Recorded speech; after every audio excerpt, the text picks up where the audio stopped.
Hi, it's Mary, and I'd like to summarize this important lesson on generating content.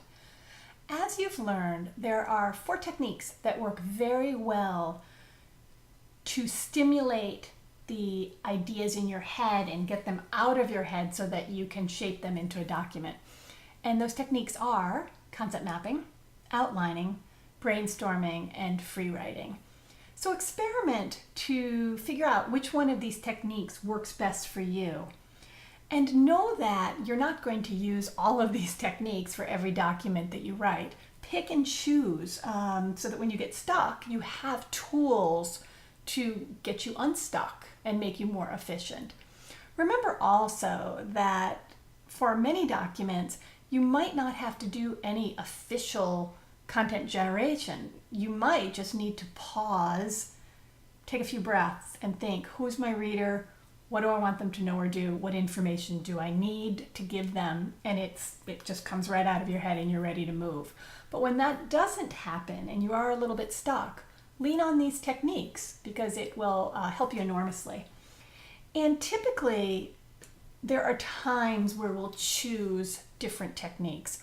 For most business writers, concept mapping and outline are the most common, most effective, most efficient way to get ideas out of your head and organize them. Brainstorming is fantastic when you get stuck in an aspect. You might, for example, brainstorm one component of a document that you're having some difficulty with, and oftentimes that will just break you through and the ideas will come tumbling out. Free writing works similarly. And typically free writing is most helpful when you have more creative applications of writing. Woody Allen has a brilliant quote. He says that writing is just like pacing the floor. And as business writers, that's exactly what we do when we are working between step 1, defining your audience, and step 2, generating the content that that particular audience needs. I'm sure you've had the experience of trying to write a complicated email or a report, and all of a sudden you realize that, if I bring in this aspect of information, that's going to affect this other thing, which then in turn affects this, and you see the interrelatedness, and almost your brain starts to hurt as you try and put all of this together. But that pacing the floor is exactly what we have to do as business writers.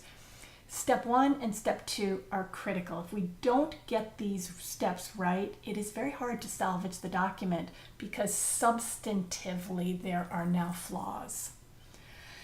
Annie Dillard has a great quote. The secret to writing with ease is knowing when to back up when you get stuck. Don't draft before your thoughts are clear. Don't edit something that isn't fully drafted. When you get stuck, back up.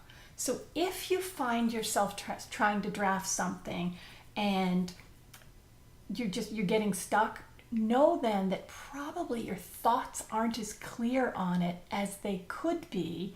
So back up and do a little bit of these concept generating ideas that we've worked with in this lesson.